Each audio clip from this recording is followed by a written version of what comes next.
Good afternoon. It's Thursday, the 27th of April 2017, just after 1 o'clock. Welcome to UK Column News. I'm your host, Brian Gerrish.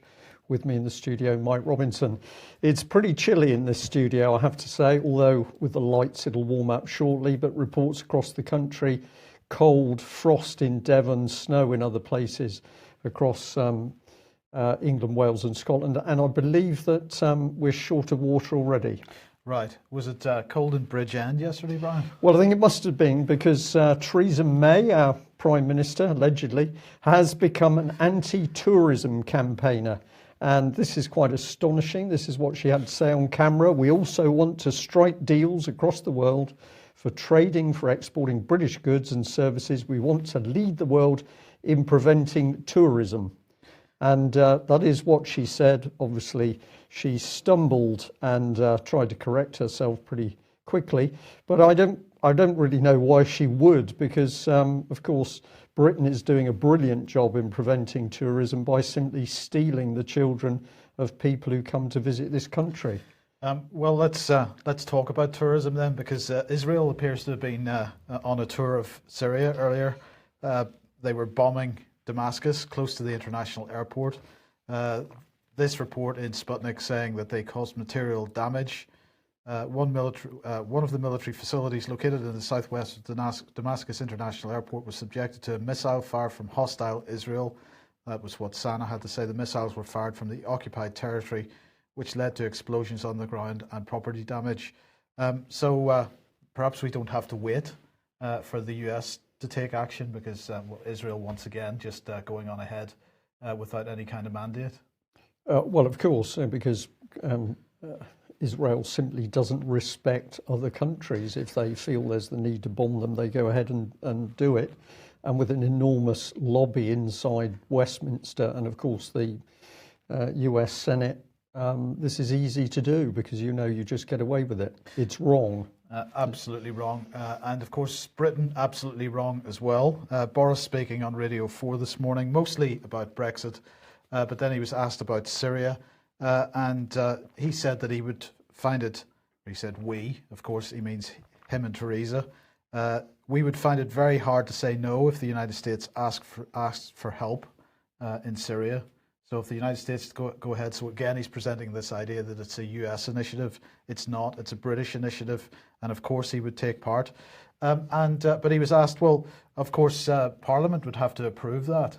And he said, well, that idea would have to be tested.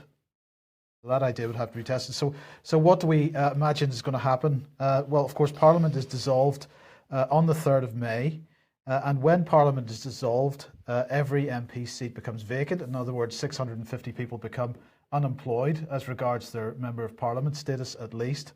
However, government and Parliament are two separate things. And so ministers of state, including Boris, stay in post until a new government is formed. And so if the Americans, as he would put it, decide to come along and ask for British help, I suspect that that's exactly what's going to happen. There is going to be some kind of false flag in Syria, and sometime after the 3rd of May, the US are going to present the idea that they're going to lead the war in Syria, and they're going to come asking for British help. And because Parliament is dissolved, Theresa May and Boris Johnson will simply use the royal prerogative to go ahead and join in.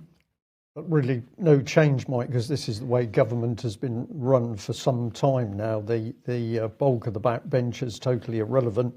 All the decisions are made by committee members known as the cabinet. And of course, within the cabinet, if you're not in the top tier, your opinion is not really of interest anyway. So this is a common purpose government. It's government behind closed doors. And if you're not in the, quote, leadership club, unquote, then you're irrelevant. So much of it, no change, but it's just getting more dangerous. Now, this organisation, the OPCW, has been in the news, obviously, over the last couple of weeks following the so-called Assad chemical weapons bombing of civilians. This is how it was described. Of course, we know it was nothing of the kind. The OPCW there to make sure that chemical weapons aren't used around the world. Well, on the 29th, which is Saturday, it is their 20th anniversary. So happy birthday to them. It's a pity they're doing such a poor job at the moment. The Secretary General of the United Nations there has given them a congratulatory message. They say over the past 20 years, approximately 95% of chemical weapons stockpiles declared by processor states have been eliminated under the watchful eye of the OPCW. Well, let's just remember that they refused to get on the ground in Syria to look at the situation. And of course, every day that passes, evidence is being destroyed. So it becomes increasingly difficult to get proper evidence of what happened a couple of weeks ago in Idlib. Even if they were to go there themselves, they haven't gone there themselves. There's no indication that they will go there themselves. So they're relying on on information that's been garnered through Turkey. And the Syrian Observatory in a terraced house in Bradford or wherever it is. Well, exactly. So this organisation requires a bit of scrutiny, a bit of held to account, and I don't think they've got any reason to celebrate 20 years of existence at this point. And we should ask, does Israel have chemical weapons? I really don't know. It's an interesting question. The Russians then will move to Afghanistan because TASS here saying that the Russian General Staff are highlighting the fact that Islamic State is starting to become active in Afghanistan. They're recruiting Taliban fighters. And of course, the key point that they're concerned about is access to drugs because the opium crops continue to succeed and the number of acres given over to opium continues to grow. And so this is a massive cash cow for extremist organizations, as they put it. Should they fall into the hands of ISIS, that becomes yet more free money for them. I'm a bit puzzled by all this, Mike, because I thought that the British and the Americans and a variety of other nations went into Afghanistan with massive military might in order to sort all these problems out. No, they went in, they said to sort out the Taliban, but that was only because the Taliban had stopped the poppy production for the year that they were in charge in Afghanistan. Right, so we put all the troops in at massive cost and massive deaths, of course, across the country. And then what happens to the poppy crops? Well, it exploded in terms of production. Yeah, so we've now got the drugs on flow again, and we've destroyed the country. And now we're allowing ISIS in. So yeah, this is going to be great. But it's going to be blamed on the Russians. Absolutely, yes, absolutely. Yeah, it's good. Well, we've seen this this type of story quite a number of times in the last few months. But Russia has banned 3 more NGOs, this time linked to Khodorkovsky. So this is 3 NGOs. The Prosecutor General's office, according to the Financial Times here, said that the Open Russia Foundation, the Institute for Modern Russia, and the Open Russia Movement are to be designated undesirable organizations. Now, I just... they said that the 3 organizations carry out special programs and projects on the territory of the Russian Federation aimed at discrediting the results of the elections of Russia and at declaring them illegitimate. And I just wondered, had they any justification for this? So a brief look, and who do we find? I think it looks like Mr. Soros to me, Mike, yes, I think. Yes, so I do suggest everybody goes and has a look at this page on the Khodorkovsky website. An Evening with George Soros at an Open Russia Club. George Soros, financier and philanthropist, they say, came to the Open Russia Club to talk about his long involvement with Russia, and some very interesting little quotes on that. Yeah. So with white earmuffs. It was obviously cold there. I don't think he speaks Russian. I think that's the problem. Right. EU defence ministers meeting happened today. As you can see, they're all very happy. So there is Federica Mogherini, who is, well, tantamount to being the European Union's foreign minister, and Jens Stoltenberg, the head of NATO. And of course, they met earlier. And, well, yeah. I leave it to people to decide whether any tongues were involved in this. But Stoltenberg again reinforcing the fact that the European Union and NATO have a special relationship. This isn't a special relationship between NATO. How many European countries are already members of NATO? quite a number. I've lost track. I'm going to give an honest answer. It's true. I have lost track of the number of countries because it just seems that anybody who's going is sucked in if they can do it. Okay, but the point here is that NATO includes many of the countries of the European Union. But the European Union is getting special status within NATO. So how does that work unless there is European military unification? Everything states that that is the goal. So you are going to always be speaking in terms of your goal, Mike. Right. It's very, very easy. Absolutely. Well, Michael Fallon wasn't there because this was an informal foreign defence ministers meeting. Who's that?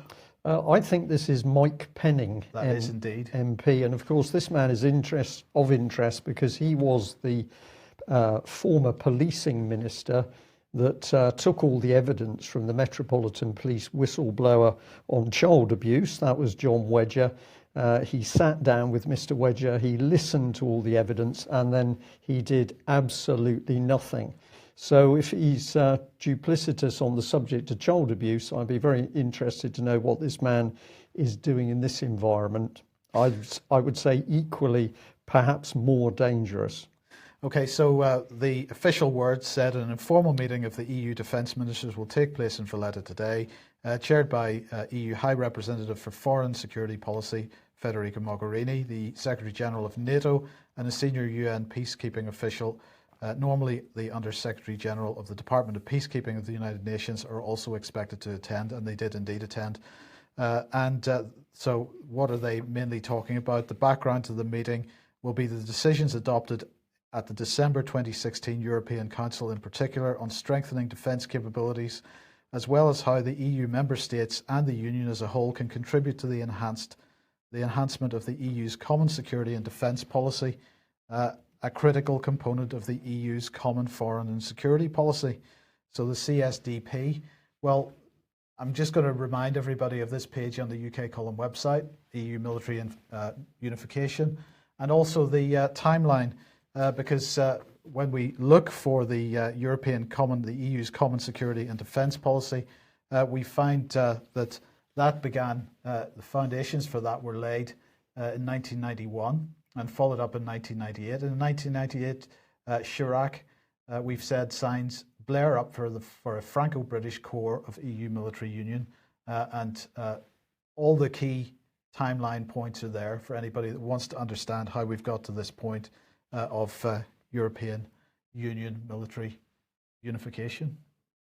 It's all moving along at pace, and as David Ellis continues to say with Strategic Defence Initiatives, it's time the retired senior British military officers woke up to the reality that they're being betrayed by the day. Treason is the word, I think, Mike. Yes, and treason and Junckers, Jean-Claude Junckers, who of course has said several times, beginning in 2015, he made the point that European military unification was a condition of any renegotiation between Britain and the European Union, and that has not changed since we have declared that we're leaving, even though we're not. But anyway, we'll come on to that later. They were meeting yesterday, and I haven't seen any UK-based mainstream reports on this. I don't know why. I've seen a few foreign language reports from Europe, but I haven't seen any UK reports on this at all.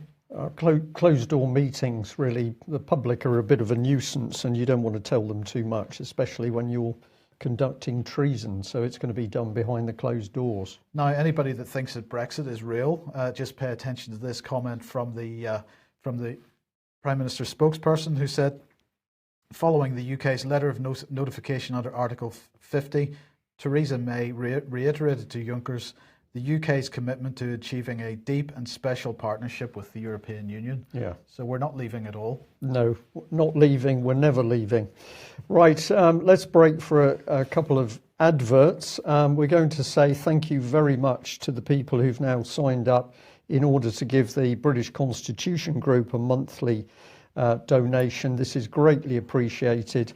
And I know Justin Walker would want to be saying that this is just the support that we need to start pushing forward over the period of the election.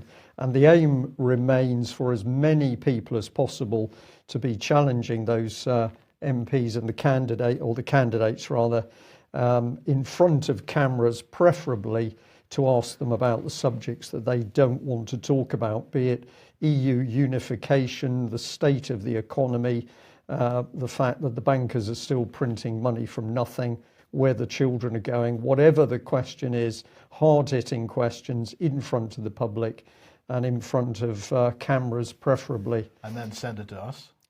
And then send it to us, because at the end of the day, the more people that publish the lies and deception that comes out of the mouths of these parliamentary candidates, the better.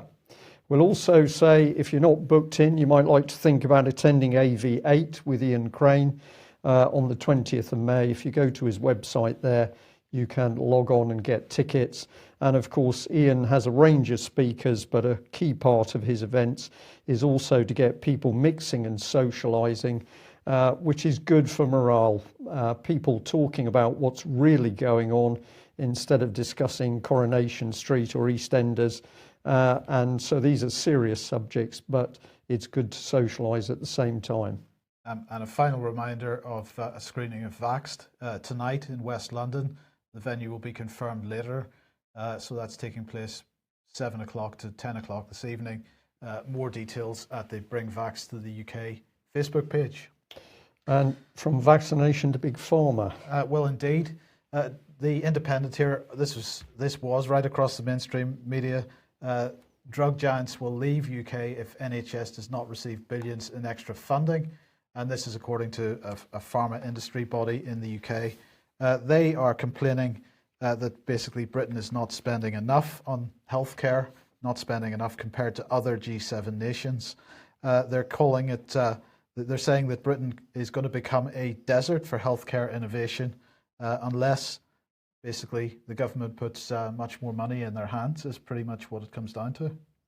So this is the old lie that insufficient money is causing the problem, whereas we have proved conclusively that the big problem in the NHS is they're being ripped apart from the inside with the help of Common Purpose. Well, that is the problem with the NHS, but Pharma's problem is that not enough of NHS money is going into their back hands. to them, I beg your pardon. Yeah. Right. So they're complaining that we're only spending 9.9% of GDP, that really we should be spending 20 billion more. And most of that should go to them, is pretty much what they're claiming. It wouldn't be a bad thing if they left UK altogether, complete with their drugs, would it? Well, well, that did bring a smile to your face, so it can't be too bad. Right. Okay. MAPA, multi-agency public protection arrangements. This isn't specifically about MAPA, but it is of that sort of policy agenda. Basically, they're police here complaining that the National Health Service isn't doing enough to help terrorism, terrorist attacks. Yeah, I think they mean terrorism Yes. in this case, actually. Yeah. Yes, and this is according to the Met's counter-terrorism chief. And they're saying doctors and health workers are not doing enough to help prevent terror attacks by mentally ill people who are targeted by extremist recruiters. And they're saying that since the 2011 Prevent review, all NHS bodies must train staff to spot signs of radicalisation and spot people they fear are at risk of becoming terrorists to the security services. So what was said here, the risk is not simply about the mental health condition, but it's also about somebody else revving them up and trying to exploit it. However good the mental health professional is, the mental health team on its own is probably insufficient. And so what is being called for here is yet more merging between collaboration and merging between, in this case, health professionals and the police. Yeah, we might expect medical people to be saying, I don't care what the background of this person is, I don't care what their colour is, what their religion is, what their country of origin, they're sick or they've come here needing medical and health care, and that is my first duty. But no, we can't do that job in the first instance for a variety of reasons. But now we're drawing the network tighter of all these public agencies collaborating. Well, let's follow this theme on and remember that all this is happening under the smokescreen of what's happening in Syria in the Middle East. So a lot of people simply focusing on the terrible events in Syria, but behind the scenes in this country, very, very dangerous political policy coming in. So let's bring in this lady, Alison Hernandez, and she's the police and crime Police and Crime Commissioner down here in Devon and Cornwall. And there's a little bit of a furore going on at the moment because there's a police investigation into her election expenses. But here's the local newspaper, and it says, Alison Hernandez, why I am continuing as crime czar despite the police investigation. Well, that's a pretty upfront statement. So what does she have to say? She says, I imagine that many of you saw I was referred to the Crown Prosecution Service recently regarding investigation into the 2015 general election expenses in Torbay. Obviously, I believe that I am innocent of any crime, but the lengthy process must be concluded before that becomes a matter of record. So she's pretty confident. And she goes on here, whilst that continues, I thought it might be more useful to explain why I'm continuing in the role as your Police and Crime Commissioner while this investigation takes place. So that's all good stuff, Mike, isn't it? Now, what's interesting about this lady is she's openly declared that she's a common purpose graduate. So she is a future leader, specially selected and trained. And of course, she works within a UK, indeed growing worldwide network of these special leaders who specialise in having meetings behind closed doors where they simply don't reveal to the public who was present or who said what. And this lady is a police commissioner. So let's follow on through this story and see how pernicious this network is. She says it's clear that no police and crime commissioner can be investigated by their own force, which is why West Mercia Police was chosen to investigate my case, being entirely independent of me and Devon and Cornwall Police. So those are the words out of her mouth. Well, we're absolutely delighted to see that a member of the public was tracking what was going on here, and they thought we might like a copy of their email. Subject, Alison Hernandez, why I'm continuing as crime czar. And this is the meat of the email. You are misleading the public through this media outlet. Alison Hernandez, as Police and Crime Commissioner, and Westminster Police are not independent of the investigations of allegations of elections expensive fraud at all.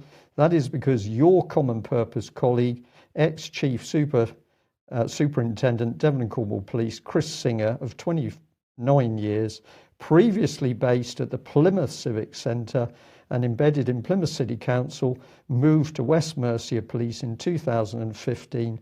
Conveniently, he's now announced his retirement. So this was a remarkable coincidence that a very senior Plymouth policeman and common purpose graduate becomes the Assistant Chief Constable in West Mercia. So we have common membership, in inverted commas, of this very devious political charity, but they're independent. It's amazing how often we're coming up against this expression. So let's have a look at Mr. Stringer himself. Don't believe me, go and have a look at it. So this is from the West Mercia Police website. There's quite a bit of biography, but we just want to highlight some of the key bits there. He says finishing the Olympics, because he's done quite a bit of time away from the police force, Prince's Trust for a while, and then a little bit of time with the Olympics, as you do. Chris took temporary command for Plymouth before then spending a year working full-time embedded with Plymouth City Council as a seconded member of the executive team, helping to identify and reap gains from stronger collaboration across the public and voluntary sector. So here we have a policeman embedded in the executive team of Plymouth City Council. Yeah, separation of powers. Or none? None, absolutely none at all. And of course, what makes this doubly insidious is that Plymouth City Council, full of common purpose trained graduates with their secret networks, this man is part of that network. Well, let's add in this one. I worked in close partnership with Plymouth City Council during 2014 as a member of the Council Executive Leadership Team, building strong collaboration and developing new arrangements for public sector cooperation. Were those arrangements made public? Do we understand what those arrangements are? Not at all, Mike. As well as supporting the council through their, quote, transformation programme as an executive on the people an organizational development program developing people capability and processes. Now, this is getting into the real common purpose language. He goes on to say, passing the Senior Police National Assessment Centre in 2014, I successfully completed the Strategic Command course in 2015, an executive development course for senior leaders in the police service.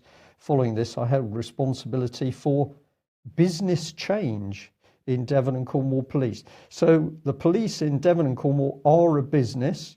They're happy to declare it now, and we have police who are a business inside and indeed part of the local authority executive structure.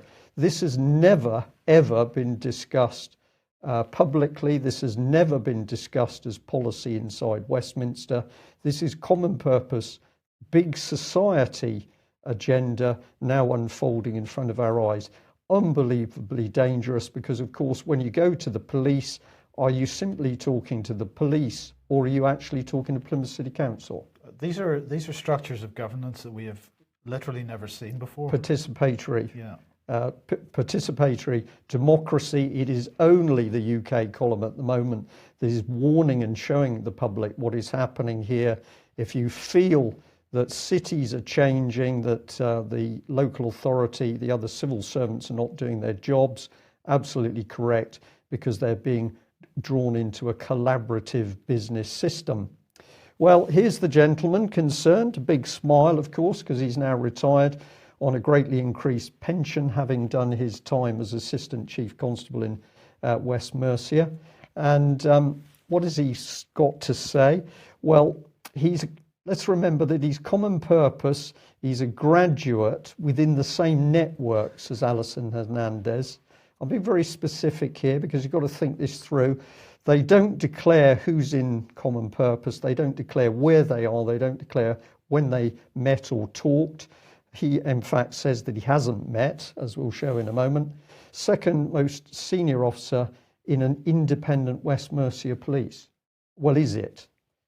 And here we've got, of course, the fact that common purpose itself encourages closed-door meetings with undeclared participants. I believe that there is a test case. I can't remember the details in the news today. I'll check on it. But there was a case in which it rested on the fact that it wasn't what was discussed behind the closed doors that was important. It was the public's perception of what may have been discussed. And this, of course, takes us to the heart of the problem. So how can we be sure this man's involved with common purpose?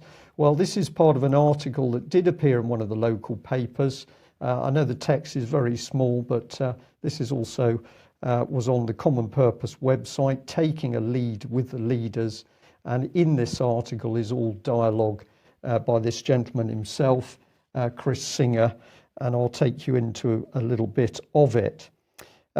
He said, I knew we could improve our leadership qualities by harnessing the power of inspiration to help create a vision for the future of our organisation. Now, the organisation he's talking about is Devon and Cornwall Police. I wanted our leaders to take the same vision-changing journey that I'd been on.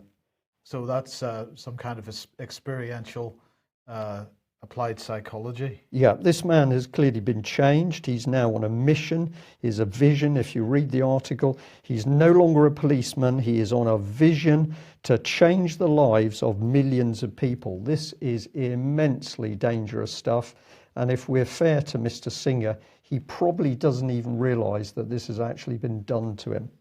Well, we can go on. Singer and his police colleague Grafton decided to draw on their network of fellow common purpose graduates in the region to help create a vision that would inspire leaders within their organisation. So here is the policeman drawing in outsiders, no business getting involved in the substance of the police, but he wants those people in because he's now part of this vision to change the lives of millions of people. This is quite spooky stuff.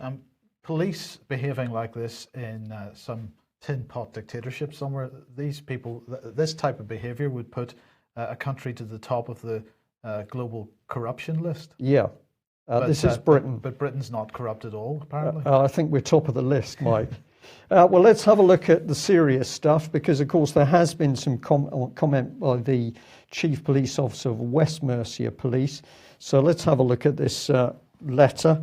What does it say here? It says, re your email, which is the one we've just shown you. I apologise for the lack of an earlier reply. However, it was not clear from your email that you required or expected a reply. Oh. So the Chief Constable, a little bit puzzled that when you email pointing out that what appears to be going on is a conflict of interest, he's not sure whether he should reply. Says, at the time, I was approached inquiring whether West Mercia Police would be the lead force in this independent Police Complaints Commission managed inquiry. I was aware of a perception of a possible conflict of interest and consequently examined this issue with considerable care. I was satisfied then and remain satisfied now that there is no such conflict regarding the role of Assistant Chief Constable Singer and the inquiry into election expenses returns by the current Police and Crime Commissioner in Devon and Cornwall. And my reasons are this: the inquiry is being managed by the Independent Police Complaints Commission. They will direct the detail of the investigation, working with the Senior Investigating Officer from West Mercia Police. Assistant Chief Constable Singer is not part of the investigation, but he is responsible for ensuring that the resources required by IPCC are made available. So he chooses who's on the team, perhaps? Maybe he chooses on the team, but he decides what evidence they're going to get. But there's no conflict of interest. It's independent. I'm sure there's nobody that's common purpose in the IPCC either. Well, who's to know, because they're undeclared. So let's put it on. In your email, you raise a concern regarding the common purpose course and some general comments, regarding Plymouth City Council. Let's just highlight bits down here. Given the clear separation from the investigation and the lack of association between Ms. Hernandez and ACC Singer, I'm satisfied that there is no cause to believe that there is any conflict of interest. I hope this provides you with appropriate assurance as to the probity and integrity of this investigation. Well, all that's happened is that Singer says, well, I don't think we ever met. He could lie. He could lie, he could have forgotten, but we don't know whether the communication, if there is any, between the two of them is not done directly. It's done through other common purpose graduate members. And again, the other thing we don't know is where do people's loyalties lie? Do they lie with the constabulary that they work for, or do they lie with common purpose? We know the answer to that, Mike, because we have documentary evidence which clearly states that when you're involved with common purpose, you become the quote, eyes and ears of common purpose. It doesn't matter what your organisation is, your primary function is to be the eyes and ears of common purpose. So we just remind people of this appalling situation, because we've now got Cressida Dick, the Chief Constable of the Met Police. She is a common purpose graduate. In fact, she's immersed in it. But this was a Mail article which pointed out that 22 police forces, hand nearly 470,000 to common purpose. The Met spent 60, Thames Valley 28,000. The biggest spender, interestingly, Police Scotland at nearly £100,000. Okay, well, of course, who's driving these agendas? And we find that it's quite an international agenda to merge public authorities, this participatory democracy scheme. And of course, cities are right at the heart of it. And Benjamin Barber, who was one of the key architects of the so-called city-state, city region, has passed away following cancer. He was 77. He's described in this article as being an agile, adventurous and enthusiastic scholar who believed that big ideas were needed to address big challenges. He thought these big ideas, wrote groundbreaking books about them, put them in context, formed movements to advance them. And so, well, who are the types of people that he swung in his direction? Well, here's one of them, Ken Livingstone. He said he called for power to be devolved to our cities. if we want to save the planet, he said, and everybody needs to be joining the Global Parliament of Mayors. And sticking on this subject, this is the Mayor of The Hague, who said the Global Parliament of Mayors will deploy collective urban political power manifesting the right of cities to govern themselves, as well as the responsibility to enact viable cross-border solutions to global challenges. In this era of interdependence, where nation-states are increasingly dysfunctional and cities are everywhere rising, the moment has come for cities to take the leap from effective local governance to true global governance. And last September then, we had the first Global Parliament of Mayors sitting. Do go and have another read at this article on the UK Column website, the Global Parliament of Mayors and the Abolition of the Electorate, if you want to understand some of the background to this, published just about a year ago. In fact, it was a year ago yesterday that was published. This is really important stuff because it's to get a grasp of what is going on around us at the moment. We've got to understand this stuff.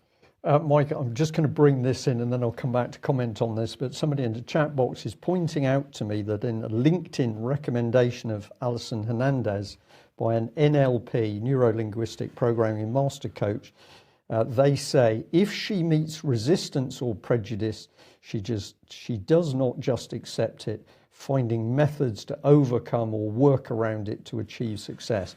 So we've got NLP gurus praising this police and crime commissioner. Why are they doing that? Because clearly through a common purpose training as the minimum, this lady has been reframed to also work into, what was the comment in the previous slide, urban political power, was it? So at the beginning, it says here to deploy collective urban political power. Yes. And that is what we have been describing in this vicious, pernicious network of this political charity common purpose, now completely wrecking any separation of powers. You simply got one big collective of power operating in any city. And of course, the moment you inject corrupt individuals into that collective, the whole collective is corrupted. And it protects the corruption. And it absolutely protects the corruption. So we are able now to see exactly where this policy is going. Of course, the city-states is global policy, but it's been heavily promoted by the European Union, embedded through common purpose into our supposedly democratic UK. Well, let's look at what that enables the state to be capable of. And I might have mentioned some of this before, but we need to have a look at this again because this is very, very, very serious stuff. We've got a young 16-year-old boy detained alone in his cell, Feltham Young Offenders Institution, 23.5 hours a day. Lawyers for his mother claim inhuman and degrading conditions breach the Human Rights Act. And the boy's also been denied the statutory minimum of 15 hours education per week. So we are putting, I'm going to say children, already 16, we are putting children in solitary confinement, even though they've got mental health issues. And this is where it gets interesting. The Home Secretary, Liz Truss, simply admits it. I'm going to show you that in a minute. Justice Secretary, sorry. Justice Secretary, I beg your pardon. In November 2016, Liz Truss was crowing that she was going to put an extra 500 million to crack down on the chaos, the quote, chaos in prisons, and promised to hire 2,500 extra frontline wardens. And we pointed out that these were going to be cheap staff because many of the good, well-trained public servant wardens have left in disgust. So this is what she presents to the public, but in this particular case, she's conceded that the boy's placement in solitary conditions had breached his right to a private life and was unlawful because prison rules were not followed. So here she is, quite happy that we've got law simply not followed in prisons, not with an adult who's put in solitary confinement because they're aggressive or disruptive, whatever it is. But this is a very vulnerable young adult, and they don't sort it out immediately. They go to court to contest it, This is vicious stuff. So if the boy's got mental health issues, Melanie Shaw, as a child abuse whistleblower, now held in solitary confinement for over 11 months. Over 11 months in solitary confinement. And of course, Lizzie Trust, not interested at all, does not give a fig for the fact that this is regarded as torture by the UN, which we don't particularly follow. But there we go. So have a look at this man. So we've got Tory MPs saying, well, this is in relation to books going into prisoners, that they're pampered. This is complete and utter nonsense. So if you haven't done anything to support Melanie, then let me just cut. Sorry. Okay, we'll stay on this slide. If you haven't done anything to support Melanie Shaw, then please pick up a pen or get typing out that email. Now here's a BBC report about this one teenage offender held in inhuman conditions, court hears. And I found it ironic that the reporter, who's Home Affairs reporter for the BBC, is Danny Shaw, so presumably distantly related to Melanie Shaw. But of course, the BBC simply does not want to report on this case at all. Now, this is what we are talking about. We need our viewers and listeners to not just take in the information, but you need to do something. And unless we all take action when we are in those prison cells, will anybody actually be speaking out for us or indeed for you? Well, we'll put the icing on the cake because, of course, while this is going on, BBC managers on the big salaries, 150,000 plus, they're going to get rises in their pay. They work so hard. And of course, what do they do with this article? Well, they deflect the subject, which is obscene rises for the BBC. You need to see the article to see how cleverly it's put together. So the headline is BBC managers on 150,000 salaries, but within a few paragraphs, the real problem is that the public are not paying their TV licenses, and that's causing the BBC a shortfall. So the real problem is that they haven't really got enough money to pay those salaries. And I've got to say that we've regularly reported that the BBC's budget is 3.65 billion. I can now tell you that unfortunately that's not true. The exact figure is 3.74 billion. But they need that £150,000 a year because otherwise it's difficult to survive on it. It's tricky, isn't it? Well, let's just end on this one then. Now, we've been highlighting for quite a long time that Britain has an issue with pensions because, of course, it is a Ponzi scheme in this country. We're talking about public pensions here. The OECD then has said that the UK should axe, as some mainstream media are presenting it, should axe state pensions for what they're describing as rich people. So they're saying get rid of state pensions for the wealthiest 5 to 10%. Maybe that includes those BBC managers. But what we're talking about here is getting rid of a universal benefit. So I think people need to consider what the implications of that are, because it means that obviously if you're removing a benefit from one section, then other sections need to justify receiving it. So it means form filling and all this kind of stuff. So there are potentially implications to that.